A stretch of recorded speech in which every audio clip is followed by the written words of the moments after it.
가공식품을 줄이고 자연적인 식품을 먹자. 저는 이것이 식단 가이드라인에서 가장 우선시되어야 할 원칙이라고 생각합니다. 채식을 하든 육식을 하든 이 주장에 반대하는 사람은 거의 없을 겁니다. 하지만 이것을 실천하기란 쉽지 않습니다.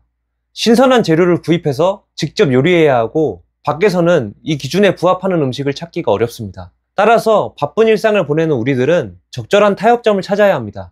최선의 식단을 할 수 없는 상황은 언제든 일어날 수 있기 때문에 차선책을 마련해 둬야 최악의 선택을 피할 수 있습니다. 그렇다면 시중에서 쉽게 구할 수 있는 가공식품을 더 자세히 살펴볼 필요가 있습니다. 모든 가공식품이 나쁠까요? 그렇지는 않습니다. 단백질과 포만감을 중심에 둔 PE 다이어트를 개발한 테드 네이먼 박사는 가공식품에 대한 흥미로운 관점을 제시합니다.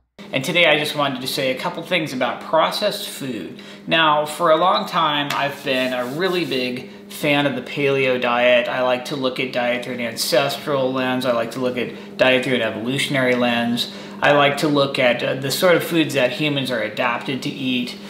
And for a long time, I sort of had a religious belief that processed food was bad and processed food was the problem, and obesity and diabetes was processed food disease. But after doing a lot of research, what I realized is humans are actually designed, we're actually adapted to eat processed and cooked food. Humans are technically cuisinivores, which means that we are adapted to eat food that has been processed and cooked, and we've been doing that for probably 100,000 years or so. The reality is that historically, processing food increased nutrient density. When you process an animal you've killed, when you cook the meat from that animal, you actually improve nutrient availability. You actually improve the bioavailability of the protein. You actually improve the nutrient absorption. Cooking and processing plant foods improves nutrient density historically. Cooking and processing anything that you'd get as a hunter-gatherer can improve the nutrient density, the protein availability, the availability of minerals. And so a lot of historical, evolutionary, ancestral processing and cooking techniques actually made food better. It killed toxins, it killed parasites, it improved the amount of nutrients you got from the food, and honestly, processed food historically was a great thing. But modern processed food is crap, okay? Ever since the Industrial Revolution, processing food meant just stripping out all the energy, stripping out all the carbs, you've got sugar and flour, stripping out all the fat, you've got oil. All these foods suck. So you have to look at processed food and decide if it's improved the nutrient density or worsened the nutrient density. And by nutrients, I'm really talking about protein and minerals. So with the PE diet approach, we look at different foods to evaluate how worthwhile they are, and we're looking at the protein to energy ratio. And any sort of processing or refinement that worsens the PE ratio is probably a bad thing, and anything that processes or refines the food and improves the PE ratio is probably a good thing. Okay, so that's just something to think about, right? If processing improves the nutrient density, it's probably good. If processing worsens the nutrient density, it's probably bad.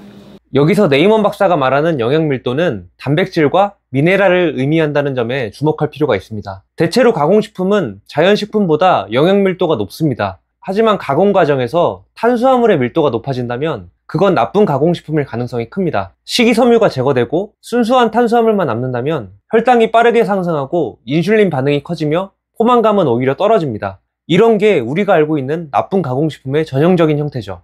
반면 단백질이 풍부하거나 양질의 지방을 함유한 식재료를 가공한 경우에는 좋은 가공식품이 될 수 있습니다. 예를 들어 육포는 보관과 휴대가 편리하면서도 원래 고기가 가진 단백질과 미네랄을 거의 그대로 보존합니다. 하지만 말린 과일은 당 함량만 높아지고 신선한 과일에서 얻을 수 있는 비타민과 항산화 성분은 대부분 잃게 됩니다. 그래서 가공식품을 선택할 때는 원재료의 함량을 꼭 확인하는 것이 좋습니다. 저는 소세지를 고를 때 원물 함량이 90% 이상인 제품만 선택합니다. 그 이하의 제품은 전분이나 설탕, 식품 첨가물이 많이 들어있을 가능성이 높습니다. 육포 역시 첨가물과 당 함량을 확인해야 하고 요거트도 원유와 유산균만으로 만든 제품을 고르며 설탕이 첨가된 제품은 피하는 게 좋습니다. 이어지는 영상에서 네이먼 박사는 우리들에게 익숙하면서 또 건강에 좋은지 여부에 관해 찬반 논란이 있는 우유와 단백질 보충제를 예시로 들어 설명합니다. 이 음식들이 모두에게 좋다는 건 아닙니다. 우유나 단백질 보충제가 잘 맞지 않는 분들도 분명히 있습니다. 다만 여기서 네이먼 박사는 영양 구성이 어떻게 변했는지를 기준으로 가공식품을 평가하고 있습니다. 따라서 이 부분에서는 음식 자체에 대한 호불호보다 영양 밀도와 구성 변화에 집중해서 보시면 좋겠습니다. And just to give you an example of what I'm talking about here.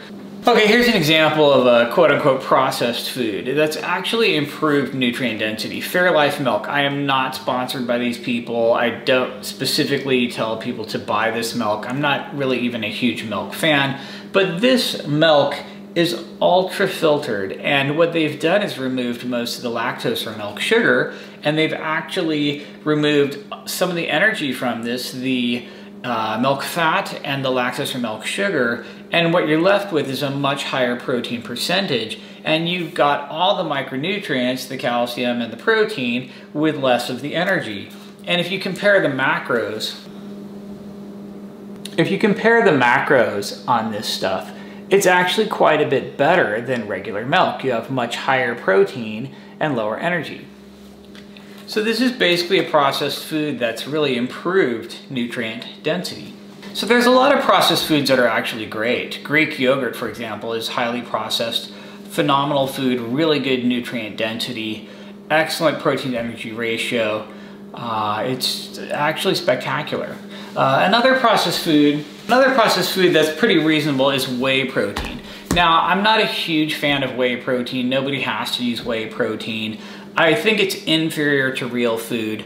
But the reality is this is a very convenient way to get protein. It has a phenomenal nutrient density, and the protein to energy ratio of this stuff is off the charts. And let's get real, bodybuilders are using the hell out of this stuff, and they all have way better results than we do. So it can't be that bad. The reality is that whey protein has a phenomenal protein to energy ratio, and the satiety per calorie is off the charts. Just to give you an example of something you can do with whey protein, I'm gonna make some protein ice cream right now. All right, so I've got my blender here. I have a Vitamix, and it's super expensive, and really you can just buy a Ninja for about a fourth of the price, and it works just as well. I'm gonna pour in about 3/4 of a cup or maybe a cup of some sort of liquid. I've got super low calorie, low fat, low carb almond milk here. You could use that Fairlife milk. You could use water. You could use just anything that's, low carb, low fat. This stuff is basically just white water, but it tastes a little bit better than water, so that's why I use it. Now, I didn't really measure how much I poured in there. I just roughly guessed at about 3/4 of a cup or maybe a cup. Then I'm gonna put in a serving of this whey protein, and I have Cellucor brand, and I'm not sponsored by them. I don't really care what brand you use, but I like this brand because it tastes great, has a super high protein, very low carb and low fat, and the macros are really quite good.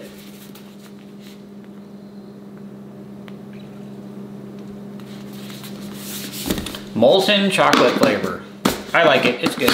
Okay, now I grabbed some frozen strawberries out of the freezer, and I'm just gonna dump in like 10 of them, 10 frozen strawberries. The net carbs in 10 frozen strawberries is extremely negligible. So yeah, roughly 10. It's not really a recipe, I just dump them in. Okay, lid on blender, that's important. Sometimes you have to scrape down the sides of this thing.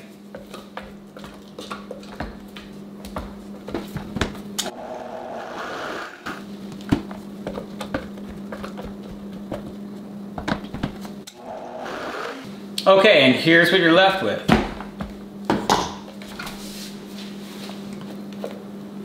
I'm just gonna spoon it into this cup here.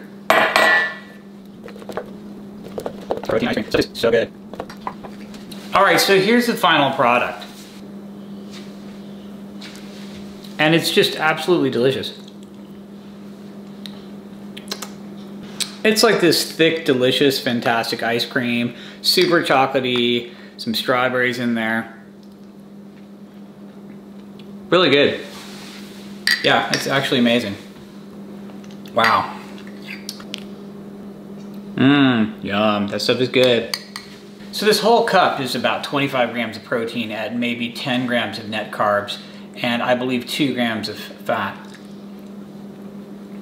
Super phenomenal. A really great thing to eat in the evening at the end of the day. If you've already had real food, but you're still kind of hungry, you know, we've all been in our pantry at like 9 o'clock at night, and you're still hungry for something. This is really, really refreshing. It's really filling. The satiety per calorie of this stuff is off the charts because it's so high in protein and so low in carbs and fats. Okay, cool. Wow. Super good. Okay. I'm gonna eat this whole thing, but it's gonna take me a while. All right, and I will see you guys in the next video. 다시 한번 강조드리지만 오늘 영상에서 소개한 음식과 레시피는 어디까지나 차선책입니다.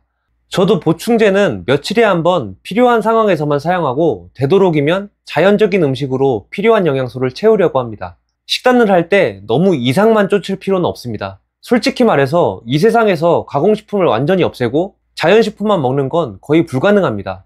가공식품이 가득한 현실을 한탄하고 비난만 하기보다는 그 안에서 나에게 유리하게 활용하는 방법을 찾는 것이 더 현실적이고 현명한 태도 아닐까요? 그래서 저는 특정 식품을 좋다 나쁘다 단정짓기보다 어떻게 활용하느냐를 훨씬 더 중요하게 봅니다. 예를 들어 매 끼니마다 보충제로 단백질을 채운다면 결코 건강에 좋지 않을 겁니다. 하지만 점심에 식당에서 탄수화물 위주의 한 끼를 먹는 것보다는 편의점에서 구운 계란과 프로테인 음료를 구입해서 먹는 것이 훨씬 나은 선택이 될 수 있습니다. 이런 유연한 접근이야말로 현실 속에서 식단을 포기하지 않고 지속할 수 있는 힘이 됩니다. 세상에 그 어떤 완벽한 식단도 지속하지 못하면 아무 의미 없으니까요. 이상한 다이어트였습니다.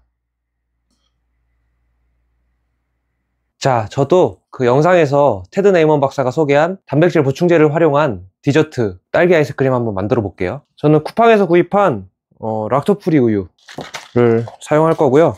뭐 우유가 맞지 않는 분들은 아몬드 밀크나 두유 같은 거 사용하셔도 될 것 같아요. 사실 어제 만들어 봤는데 그 아이스크림의 질감이 잘 안 나오더라고요. 그래서 우유는 차가운 우유를 사용할 건데 약간 살짝 얼려서 사용해도 괜찮을 것 같아요. 그리고 딸기를 저도 그냥 대충 넣을 건데요. 냉동 딸기입니다. 딸기를 조금 많이 넣어야지 아이스크림 같은 질감이 돼요. 그리고 보충제는 베네틴, 더 베네푸드라는 국내 회사에서 나온 베네틴 포대 유청입니다. 저 이제 가공식품 고를 때 원물 함량이 높은 걸 고르는 게 좋다고 했잖아요. 이 제품은 유청 단백질 WPC의 함량이 94%예요. 이게 의미하는 건 보충제 그 초코 맛이나 뭐 그런 맛 있잖아요. 그걸 이제 6% 안에서 그 맛을 구현했다는 거예요. 그래서 이게 가장 맛있는 보충제냐고 하면은 그건 아니에요. 시중에는 더 맛있는 보충제들 많이 있거든요. 근데 그것들은 이 원물의 함량이 낮고 맛을 내기 위한 첨가물의 함량이 높아요. 그래서 예를 들면은 80% 정도가 원물이고 나머지 20%로 맛을 내면은 이 제품보다는 훨씬 더 풍부한 맛을 낼 수 있겠죠. 하지만 뭐 건강을 생각하면, 그리고 특히나 이런 맛있는 레시피로 만들어 먹을 때는 이렇게 원물 함량이 높은 걸로 써도 충분히 맛있어요. 그리고 꽤 맛있습니다. 6%로 맛을 냈지만 건강에도 좋고 2스푼이 이제 1인분이거든요. 오늘은 좀 딸기를 많이 넣었으니까 아이스크림 같은 질감이 나오기를 바라면서 한번 해볼게요.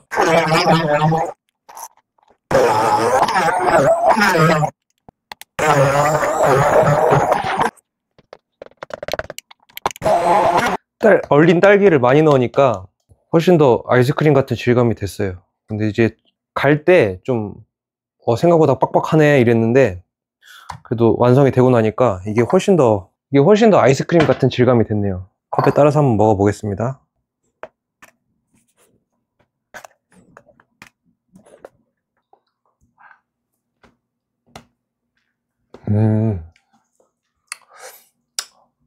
어제도 제가 비슷하게 만들어서 해봤는데 확실히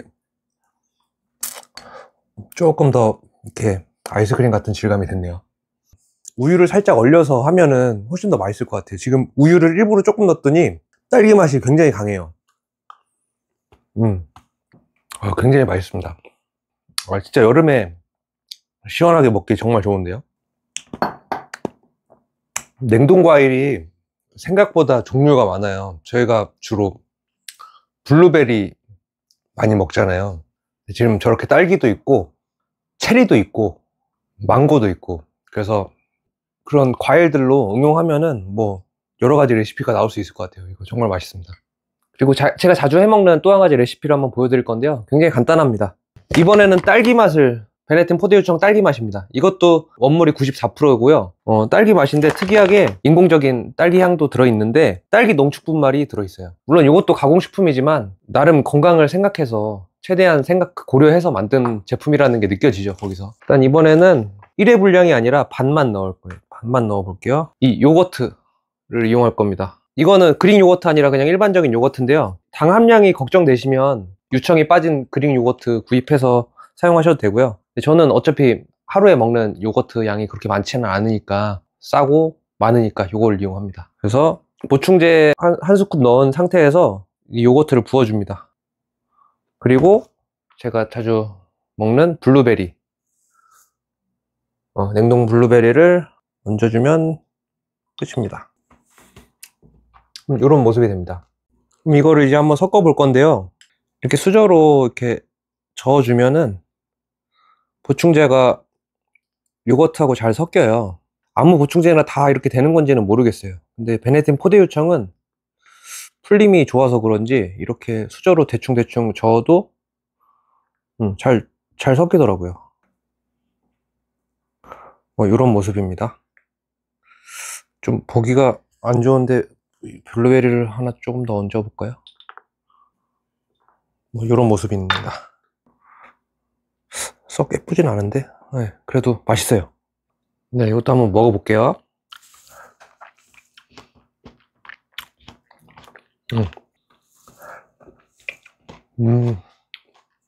요거트가 좀 새콤하잖아요.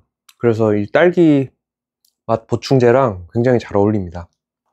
블루베리 씹히는 것도 정말 맛있고요. 이런 모습입니다. 근데 이건 주식의 개념이 아니에요. 저도 이거를 그냥 디저트 대신 종종 해먹는 거지, 요거를 제 주 식단으로 가져가는 그런 음식은 아닙니다. 막 설탕 막 많이 들어있는 뭐 팥빙수니 아이스크림 이런 거 먹는 거보다는 훨씬 더 건강하죠.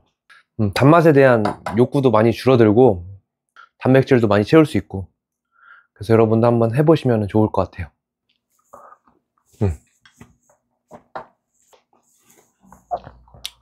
맛있어요.